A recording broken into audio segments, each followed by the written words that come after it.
ሌላ እንዳትወጣም የሚፈልጉ አካላቶች አሉ። ዋን ባይ ዋን ማለት ነው የተናገረው። የኤምባሲ ዲፕሎማቱ ለማ ለኢትዮጵያ የዜጎች መብት ዳይሬክተሩ እኛ ተመላለስን እኛ ደህንነት ስጋት እስኪሆንብን ድረስ ቆይ ምናልባት ሌላ ስልክ እያወራ ነው ስለተቋረጠ እሱ መስማት ያለበት ነገር ካለ ትንሽ ቆየውና እስኪመጣም ጠብቃለሁ። ችግር የለም። እኔ አሁን አቡዋህላን ጋር ማግኘት አለብን። ሰፊዩ የእኛም ችግር ይነገር። አቤት የት ነው እንዳትወጣ የሚፈልግ አካል አለ? ፕሊዝ ይሄ ያለን የዲፕሎማቱ ለአዲስ አበባው ዜጎች መብት ዳይሬክተሩ ነው ሪከርድ ያደረገለት። ሪከርዱን ስጡን ስንል ሪከርዱን አንሰጥማሉን። እሺ በኤቪደንስ ስንል ኤቪደንስን በጽሁፍ ደረጃ አንሰጥማለን። ሪከርድ ያደረገው ማን ነው? ተማም ነው። ተማም ማለት የኤምባሲ ዲፕሎማት ነው። ለኢትዮጵያ ለውጭ ጉዳይ ሚኒስቴር የዜጎች መብት ዳይሬክተር ነው። ምናልባት ሚዲያ ላይ አስፈላጊም ከሆነ ስሙን ጠቅሰን የምናልፈው ጉዳይ ነው ማለት ነው። ስለዚህ በተደጋጋሚ ነው የሆነው ይሄ ነገር። የሆነ ከጀርባው የሆነ ትወና ያለ ነገር ይመስላል፣ በግልጽ ማለት ነው። የሆነ ድራማ ያለ ይመስላል። እኛ ለምንድን ነው በግልጽ ማይነገረን? ከሌለችም የለችን እርማችን አውጥተን ለህዝብ እርሙን እናውጣ። ገንዘቡ ተከፍሏል ከተባለ ኦልሞስት እኮ ኤምባሲው ለእኛ መረጃ መስጠት ይችላል። መስጠት አይችልም ተብሎ ሙሉ ኮሚቴው ደምድሞብናል። እኛ ኤቪደንሱን ማግኘት አንችልም ተብለናል። እውነትም አይቻልም ወይ? ለሌላ ብቻ ነው ወይስ ለሁሉም ነው ኤቪደንስ የማይሰጠው የሚለው ነገር ጠቅለል ያለ መረጃ ምላሽ ብትሰጡን አቡዋፍናን መልካም ነው። ምክንያቱም በቅርቡም ተደዋውለን ምንድን የተባልነው ጠበቃ ሊቆምላት የሚል ነገር ተነገረን። ዲፖርት ተደርጋ 1 ወር ነው ልትሸኝ ነው ተብለን መጨረሻ ላይ ግን ጠበቃ እስከሚያስፈልገው ደረጃ ላይ ተደርሷል ተባለ። የትኛው ጉዳይ ለማሳካት ነው ጠበቃ የሚያስፈልገው? ብሩ ከተከፈለ የተባለው ታርጌቱ ከመጣ ምን ሊደረግ ነው? ጠበቃን እንዲቆም ሀሳብ ሲቀረበው በኋላ ኤምባሲው ጫፍ ላይ ስለደረሰ ጠበቃ አያስፈልግም ተባለ። ስለዚህ አሁንም ቢሆን ጠበቃ ያስፈለገበትን ምክንያት ሊዘረዘር ሊገለጽልን ለህዝቡም ለእኛም ሊነገረን ይገባል። ስለዚህ በምን መልኩ ነው ደግሞ መፍትሄ የምናመጣው? ልጅቷ ዲፕሬሽን ውስጥ ገብታለች ተብሏል። ያለንም ኮሚቴው ነው። ስለዚህ ዲፕሬሽን ገብታ እያለ እስክትሞት ነው ወይ የምንጠብቀው? ሌላም ሶሉሽን አናገኝም ወይ? ምንድነው ችግሩ? በግልጽ ይነገረን ነው በቃ። አሁን የቃላት ምላሽ ለእኛ ሰልችቶናል። በኤቪደንስ ይነገረን፣ ኤቪደንሱን ተቀብለን እኛም ሌላ አማራጭ እንፈልጋለን ማለት ነው። እናትና አባት እኮ መናገር አልቻሉም። ወላሂ እንደው እኛ እነሱን ትሪት ለማድረግ አንዳንዴ እንዋሻቸዋለን። ሀቁ ስነግራችሁ ለእናትና አባት ለማዘርና ፋዘር እንዋሻቸዋለን። ምክንያቱም ፋዘርም ሳይኮ በጣም ጫፍ ላይ ነው ያለው። ጥሩ ነው ወይ ይሳካላል፣ አብሽር እያል ነው እየፎገር ነው ያለው ለፋዘር። ግን ሲደጋገም ውሸት እውነት ይመስላል እንደሚባለው ነው። ስለዚህ አሁንም የተጣራ መረጃ ይሰጠን። እኛ የትም ሌላን ለማግኘት መክፈል ያለብን መስዋዕት እንከፍላለን። ግን አቡዋፍናን አንተ ላይ ብቻ ጫና የሚሆን ነገር ከሆነ ሙሉ ኮሚቴ ቀርቦ ምላሽ ይስጠን ነው። አመሰግናለሁ። ጨርሻለሁ።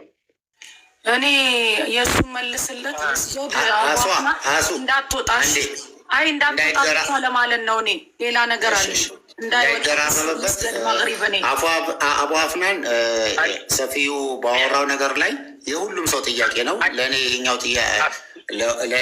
ለአንዳንዶቻችን አዲስ ነው። ስለዚህ በትክክል በዚህ ነገር ላይ ክሊር አድርገን፣ ምክንያቱም ምንድን ነው መሰለህ ትልቁ ሸክም እያንዳንዱ ሰው ላይቭ ላይ ሶሻል ሚዲያ ላይ በወጣ ቁጥር በሌላ ቢዝነስ ላይ ያሉ እንደና አቡ አሚራም ሁሉም ላይ በየቀኑ ያለው ዱላ ቀላል አይደለም። አሁን ልክ ቅድም እንዳልከው አንተ ሶሻል ሚዲያም ስለሌለህ ያ ነገር ላይኖር ይችላል። ቀላል ልክ ልጅቷ እንደታሰረችው ኦልሞስት አብረን እስር ቤት ነን ያለ ነው። በየቀኑ ጥያቄው አለ፣ በየቀኑ ፍራቻ አለ። አንድ ነገር ኖሮ ሚዲያ ላይ ለመውጣት እንኳን ይሄ ጥያቄ በስር በኮሜንት ህዝብ ሁሉ ይጠይቃል። ስለዚህ ክሊርሊ አንተም ከራስ ሸክም ላይ አውርድ። ምንድን ነው ያለው ነገር ክሊርሊ ለሁሉም ሰው አስቀምጥና ቅድም ደምድመናል። እንደኔ አቋም በቀጥታ ያለምንም ጥያቄ ቤተሰብ አንድ ላይ እንመጣለን። መተን እንዳይጠፋበት ይሄንን ነው የምናደርገው። ስለዚህ በደንብ ጠቅለላ አድርገህ መልስልን ይሄንን። ካሊድ ከመጨረሻው ስትነሳ ችግር የለውም።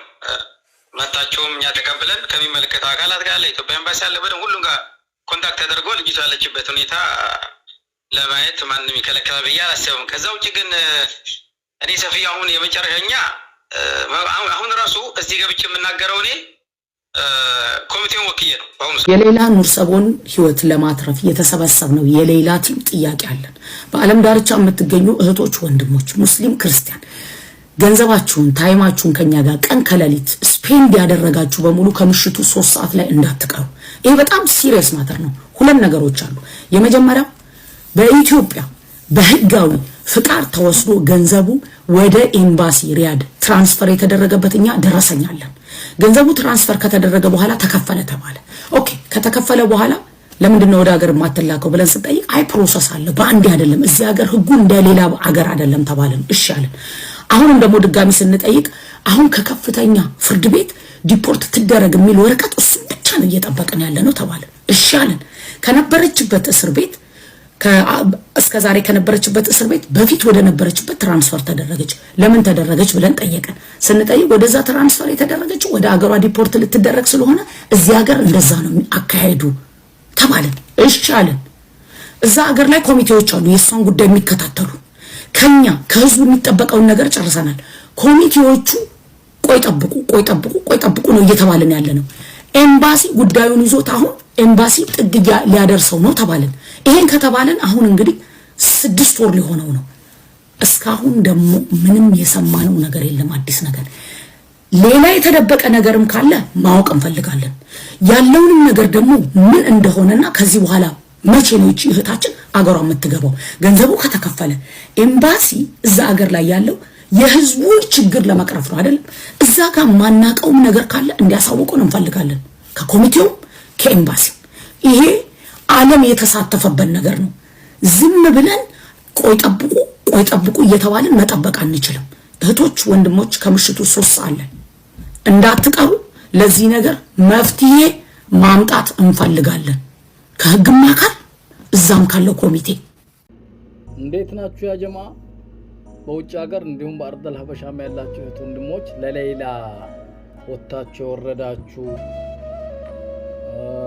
ብር ያወጣችሁ ሐሳብ ያዋጣችሁ በሙሉ በአሁኑ ሰዓት ሌላ እንዴት አልወጣችም የሚል የሳውዲን መንግስት እስከ መተቸት የሆነ ነገር የት ነው ያለችው? ብሩስ ሞልቷል፣ ብሩ ሞልቶ ወደ አካውንት ተዛውሯል የሚለው መረጃ ወጥቷል ከኮሚቴዎቹ አማካኝነት። እናንተ መረዳት ያለባችሁ እቺ ልጅ በሊቢያ ወይም በየመን ታግታ አይደለም ብር ያዋጣችሁት። የታለ ብሩ ተከፍሏል ወይም ለሆነ በጎ አድራጎት የተገዛ በሬ ለምን አልታረደም አይነት የሚል ዘመቻ አትዝመቱ። ይሄ ጥሩ አይደለም። ለእገታ ወይም ለአንድ እንትን ያዛት ቡድን ኖሮ አማጺ ወይም የሆነ አካል ይዟት ለዛ ብር አስተላልፈናልና ልቀቅ የሚል አይነት ነገር አትዝመቱ። ሀገሯ ሳውዲ ናት። ሳውዲን ታቋታላችሁ። ህግ ነው። ደሃ ሆንክ ሀብታም፣ ቀይ ሆንክ ነጭ፣ ጥቁር ሆንክ ቡኒ፣ በአንድ አይነት ህግ የምትመራ ድንቅ ሀገር ናት። በህግ ነው የያዘችው። ሌላ ኑር ሰቦ ስትወጣ ከላይ እስከ ታች የገባውን ወረቀት በሂደት በህጉ መሰረት ነው የሚወጣው። የሞት ፍርድ ነው የተፈረደባት። ግልጽ ነው አይደል?